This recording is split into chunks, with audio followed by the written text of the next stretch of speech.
Teman-teman, seperti biasa kembali lagi bersama Mempelai Film. Kali ini saya akan membahas salah satu film laga dari Jet Li yang berjudul Taiji Master. Film ini mengisahkan tentang persahabatan dua murid Shaolin yang akhirnya berpisah karena berbeda pandangan hidup. Yang satu memiliki sifat ambisius dan serakah, sedangkan yang satunya lagi terlihat lebih santuy, bersahaja, dan tidak sombong. Untuk mengetahui kisah selengkapnya seperti apa, simak aja video ini sampai habis ya, dan selamat menonton. Di awal kisah, kita akan tertuju kepada seorang guru Shaolin bernama Yuan. Ia mengenalkan murid baru bernama Tian Bao kepada salah satu muridnya yang bernama Jun Bao. Yuan memberitahu Tian kalau Jun akan menjadi seniornya untuk ngajarin segala sesuatu dan peraturan yang berlaku yang ada di kuil Shaolin ini. Jun Bao yang terlihat kecil dan umurnya lebih muda daripada Tian merasa gak pantas kalau harus dipanggil senior. Justru sebaliknya, Jun harus memanggil Tian sebagai senior kalau guru dan orang lain lagi nggak ada. Nggak tahu masalahnya kenapa Tian dan Jun belum boleh belajar kungfu, hingga mereka sangat antusias ngelihat orang-orang berlatih. Dan tiba-tiba pentol mereka pun dipeletak oleh murid senior yang lebih berkuasa. Setelah kejadian barusan, mereka pun langsung menemui Yuan dan memintanya untuk segera diajarkan kungfu. Yuan mau mengajari mereka kungfu dengan satu syarat, gunakanlah bela diri tersebut hanya untuk membantu orang lain.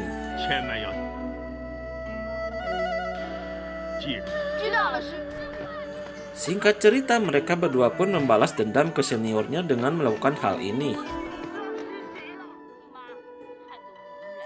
Karena perbuatan barusan, akhirnya mereka berdua pun dihukum oleh Guru Yi. Yang tak lama kemudian datang Yuan berpura-pura marahin mereka.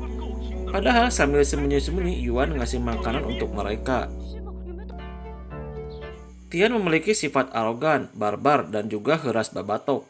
Sedangkan Jun terlihat lebih santuy, melankolis, gak pernah gerasa kerusuk, tak karuan.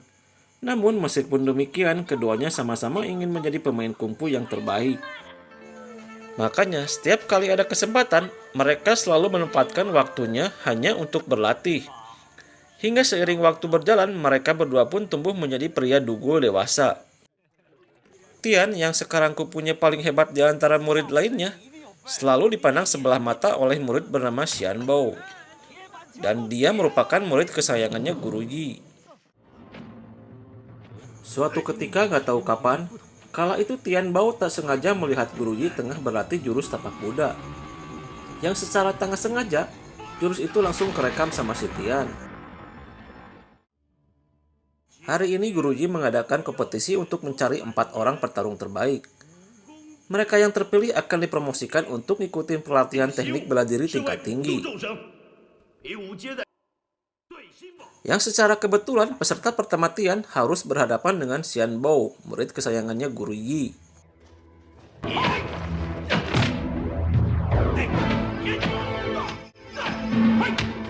Di tengah pergelutan berlangsung, Xian Bao yang sudah terbojok pun melakukan kecurangan.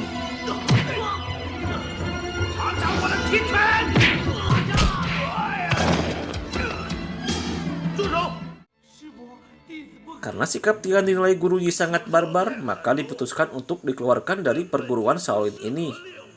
Tian yang tadinya santuy jadi emosi dong karena omongannya Guru Yi, akhirnya mereka pun jadi gelut lagi.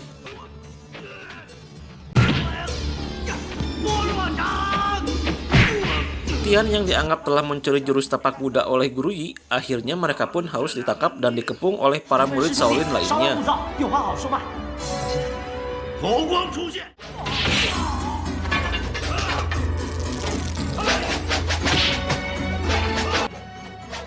Di saat mereka berdua semakin terkepung, tiba-tiba datang Guru Yuan menolong mereka untuk kabur. Di luar aula, mereka pun meminta maaf kepada Guru Yuan. Namun kali ini Guru Yuan tak bisa lagi menolong mereka berdua untuk bisa tetap berada di tempat ini. Yuan berpesan jika nanti hidup di luar selalu berbuat baiklah dengan lingkungan agar kalian bisa dihargai. Sebelum pergi, Guru Yuan memberi sebuah buku yang tak ada hubungannya dengan bela diri. Buku ini berkaitan dengan aliran Qi tentang kekuatan hidup. Maka dari itu pelajari buku itu dengan baik. Dikala hidup sedang dalam kesulitan, insya Allah buku itu memberi petunjuk. Singkat cerita, Tian dan Jun sudah berada di pasar Tonggeng. Namun karena perut mereka merasa kelaparan, maka mereka pun memutuskan untuk meminta sedekah ke orang-orang sekitar. Saat beraksi mereka bertemu dengan wanita bernama Sulin. Dia terlihat nelangsa karena sedang mencari suaminya yang bernama Murong Bai yang sudah lama menghilang. Bang To Yip Sugan meh. Di waktu yang sama di tempat ini lagi terjadi pemalakan kepada seorang pedagang oleh Ucing Gering setempat. Dan di sini ada wanita bernama Mawar terlihat memperhatikan kegiatan mereka. Di saat Mawar berpapasan dengan para preman ini, ia berpura-pura menghindar sembari mencopet uangnya. Namun tak lama kemudian mereka tersadar jika uangnya telah dicopet hingga terjadilah hal ini.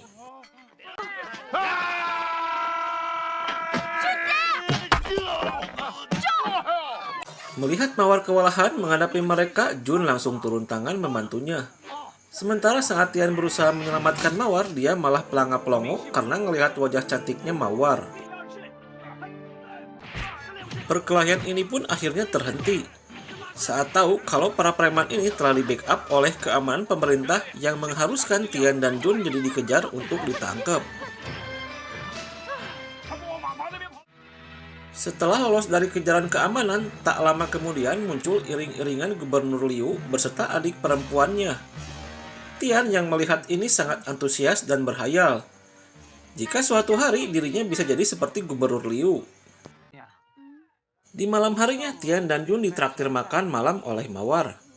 Yang secara kebetulan di sini juga ternyata ada Sulin yang sama-sama sedang makan.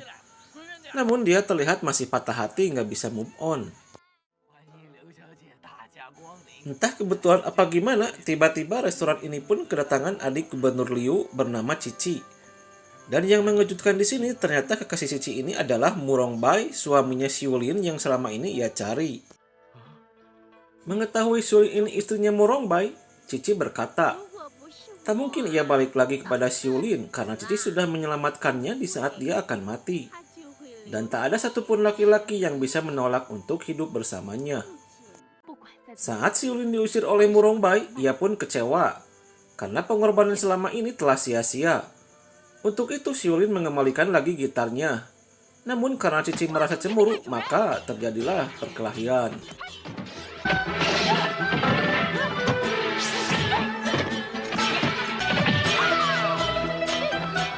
Karena Cici kalah dalam perkelahian ini, ia pun jadi mepes geyeng kepada Murong Bai. Hingga Murong Bai pun jadi emosi, sampai-sampai ia pun tega memukul kepalanya Xiulin. Di saat Xiulin akan tumbang, Jun tak sengaja memegang klaksonnya Xiulin. Dan karena tempat ini sudah dikepung oleh keamanan, maka mereka pun memilih untuk kabur. Setelah terbebas dari kejaran para petugas, mereka semua memutuskan untuk bermalam di restoran tadi. Namun di saat Tian dan Jun akan tidur, mereka mendengar para pemberontak ini baru saja merampok harta Gubernur Liu. Mereka melakukan ini semata-mata untuk dibagikan lagi kepada orang-orang miskin yang membutuhkan. Untuk bertahan hidup, Tian dan Jun mengadakan pertunjukan. Bagi siapa saja yang mau memukul Tian satu kali, maka harus membayar 1 sen. Tetapi jika Tian merasa kesakitan saat dipukul, ia akan membayarnya 3 sen. Tak lama muncul pria berkumis memberikan uang sebanyak 50 sen. Karena Tian merasa baik-baik saja, Pak Kumis pun memberikan uang yang banyak untuk menyuruh kacung-kacungnya memukuli Tian. Di tengah mereka memunguti uangnya, tiba-tiba datang orang pemerintahan bernama Hekun. Dengan tegas ia meminta pajak untuk pertunjukan ini sebesar 150 sen. Mendengar hal tersebut, Jun gak mau membayar pajak tersebut.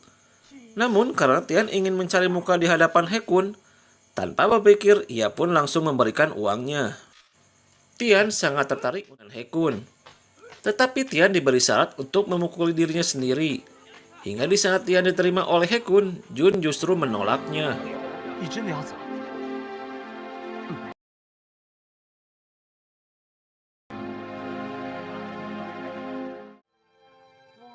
Saat balik ke restoran, Jun menemukan kalau Xiulin tengah mabuk parah akibat frustasi. Untuk itu Jun berusaha untuk menghentikan perbuatannya. meskipun Xiaolin mengamuk. Karena kesabaran ada batasnya, akhirnya Jun menampar Xiaolin. Jun lalu berkata, "Jika kau terus seperti ini, kau hanya menyakiti dirimu sendiri. Yang lalu biarlah berlalu." Keesokan harinya, saat mereka makan siang, tiba-tiba datang beberapa prajurit pemerintahan. Mereka menanyakan siapa penanggung jawab restoran ini untuk membayar pajak. Di saat para pemberontak ini keberatan harus membayar pajak lagi, Jun berusaha untuk menghentikannya. Akan tetapi ia malah dihajar dan dipaksa untuk memakan bapau yang kotor.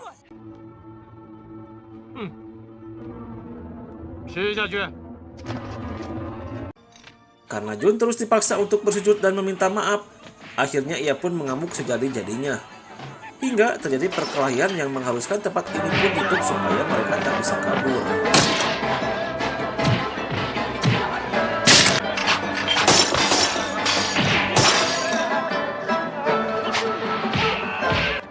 Setelah beres menghabisi mereka, tiba-tiba salah satu prajurit berhasil kabur, hingga dikejar oleh Jun. Namun karena Jun baru pertama kali naik kuda, malah ini yang terjadi.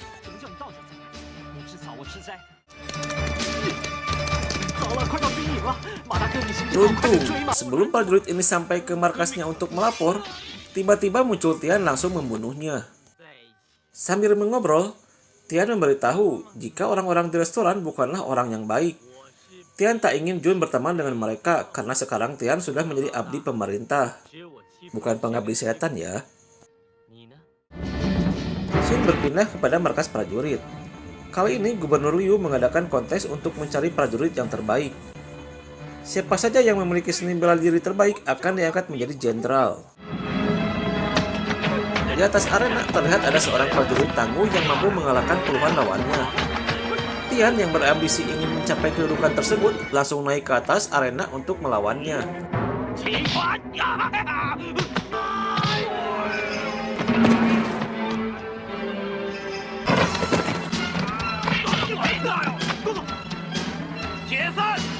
Setelah Tian berhasil mengalahkan semuanya, Gubernur Liu terlihat sudah pergi. Dan He Kun memberitahu jika tindakannya tadi dinilai terlalu sadis oleh Gubernur Liu. Xin berpindah ke restoran, di mana mereka sedang merencanakan sesuatu agar restoran ini makin maju banyak pembelinya. Tak lama kemudian datang Tian memberitahu jika pemberontakan kemarin sudah diketahui. Sekarang Gubernur Liu dan prajuritnya sedang OTW ke tempat ini untuk menangkap semuanya. Saat mereka berhasil bersembunyi, naas, bos restoran ini pun tertangkap dan langsung dibunuh saat itu juga. Dengan kejadian ini, mereka semua sepakat akan membalas dendam kepada Gubernur Liu. Tian akan membantu mereka dari dalam agar bisa masuk ke markas dengan mudah. Dan secara kebetulan, besok para prajurit akan keluar untuk berlatih ketentaraan. Singkat cerita, mereka pun beraksi dengan diberi petunjuk oleh Tian. Dan terlihat markas ini pun sepi tanpa penjagaan yang ketat. Setelah Tian memberitahu di mana tempatnya Gubernur Liu, saat semua akan nyerang, ternyata si Tian ini benar-benar ngejebak mereka sampai terkepung.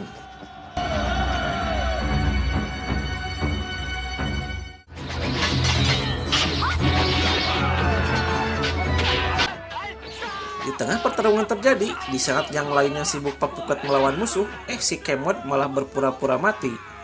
Sementara Tian yang tak ingin melihat Mawar kenapa-napa, langsung memukul lehernya biar pingsan.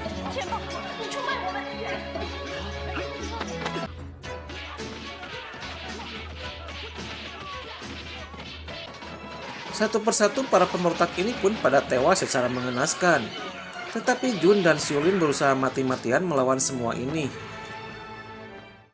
Di saat mereka sudah nggak tahu mau ngapain lagi, tiba-tiba datang si Kemod dengan membawa kuda untuk menyelamatkan Jun. Namun sialnya Xiaolin malah tertinggal.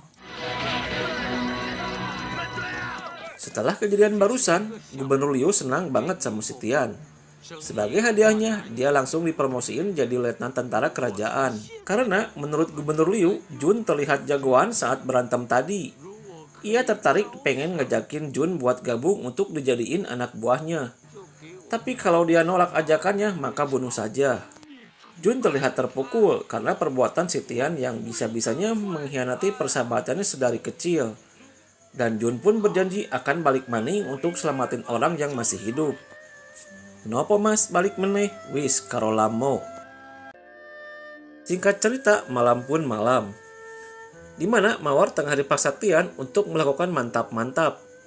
Namun di saat yang sama, tiba-tiba datang Gubernur Liu yang tak setuju jika Tian harus menyimpan seseorang pemberontak di tempat ini. Tian yang gak mau dianggap lemah karena perempuan, langsung matiin Mawar saat itu juga. Yang padahal Gubernur Liu tak memerintahkan Tian untuk membunuhnya.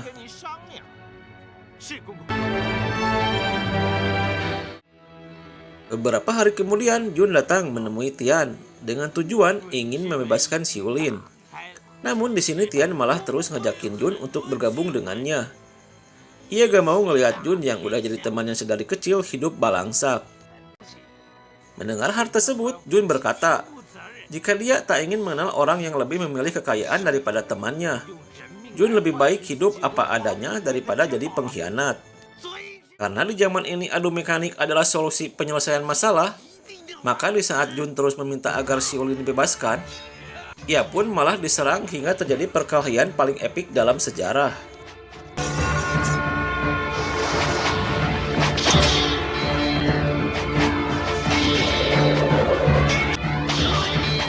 Di tengah perkelahian, sekali lagi Tian mengajak Jun untuk bergabung.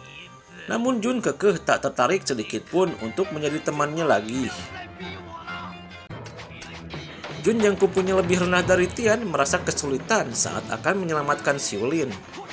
Namun karena Jun terus berusaha, pada akhirnya mereka pun berhasil kabur.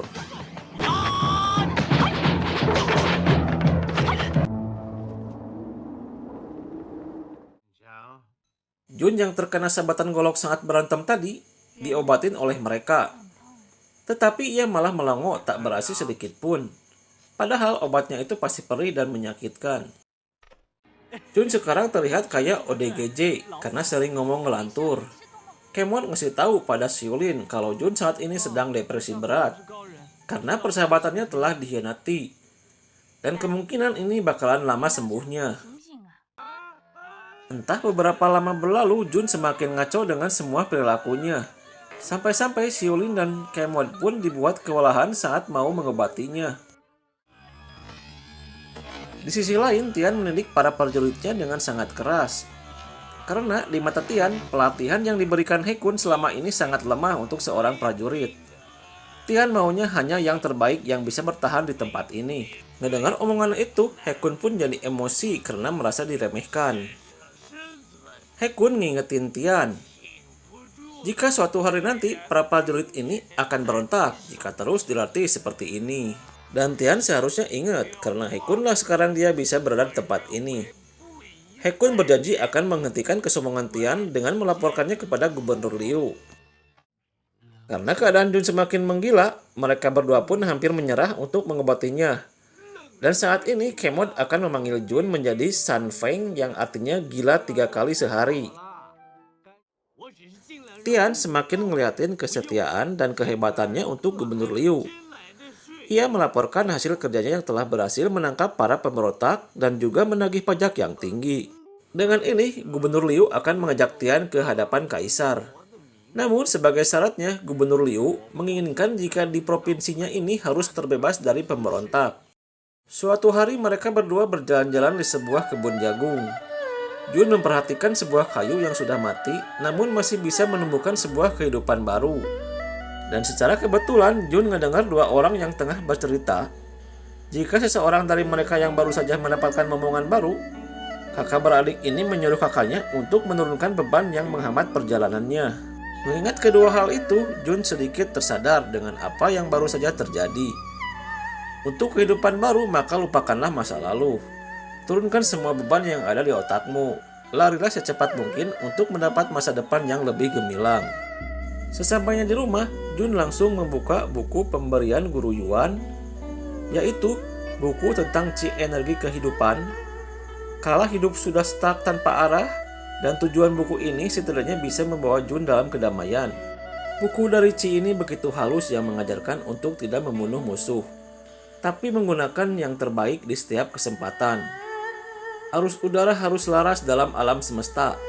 Tidak ada keinginan, tidak ada nafsu, tiada akar gerakan, tiada debu beraduk, hanya cara alam sebagai jalannya, dan ini disebut Tai Chi. Setelah membaca buku barusan, Jun sepertinya jadi mendapatkan sebuah jurus baru dengan menjaga gravitasi yang memanfaatkan kekuatan lawan. Nah, kayak gini penampakan jurusnya.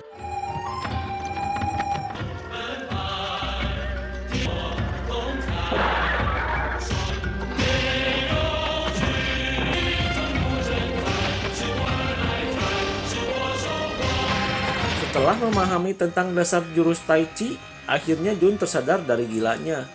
Hingga pada saatnya, Jun langsung menyempurnakan jurus tersebut yang dikenal sampai sekarang sebagai jurus Tai Chi.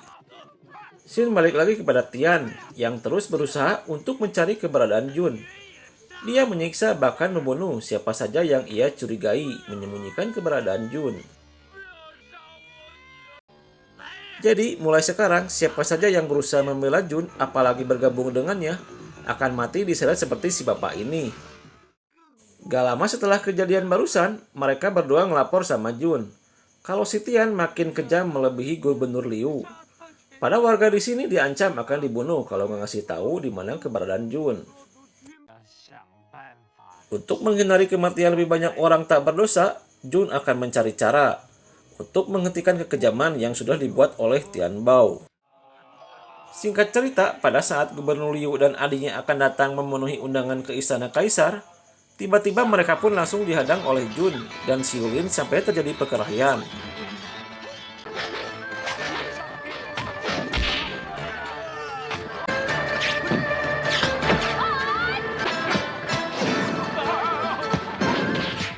Setelah mengalahkannya, Gubernur Liu dijadikan sandera agar Jun dan Xiulin bisa masuk ke dalam markas prajurit ini untuk menemui Tian. Pada saat bertemu, Tian mengakui kepintaran Jun yang sudah berani menyandera Gubernur Liu. Dan sekarang Jun akan menghentikan semua perbuatan Tian yang sudah berada di jalan yang sesat. Dengan perkataan tersebut, Tian masih saja mengaku kalau dia masih lebih hebat daripada Jun. Untuk itu, Xiulin pun langsung menyuruhnya untuk berlutut melalui perintah Gubernur Liu. Di sini, Jun masih berharap kalau Tian masih bisa merubah mindsetnya untuk tata dan kekuasaan. Namun karena ia menolak akan hal itu, Tian lebih memilih untuk menyerang Jun.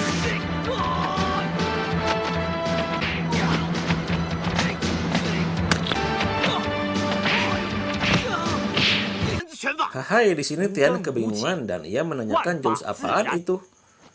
Jun lalu berkata, alam adalah sumber dari segala sesuatu dan jurus ini bernama Tai Chi.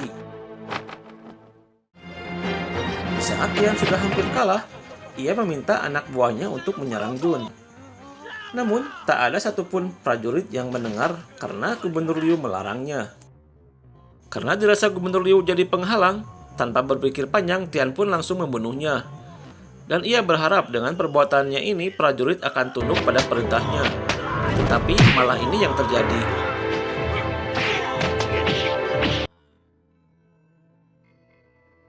Ketika sedang sekarat, Tian meminta maaf kepada Jun dan ia berjanji akan merubah semua sifat buruknya. Namun di saat Jun lengah sedikit, tiba-tiba Tian pun jadi menyerang lagi.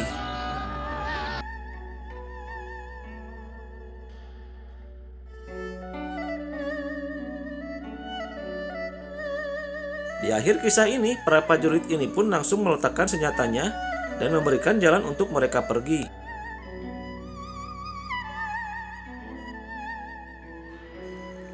Jun berpamitan kepada Xiulin kalau dia akan kembali lagi ke Shaolin untuk membawa abu Tian Bao dan akan mengajarkan jurus Tai Chi kepada semua murid Shaolin. Dan film pun tamat.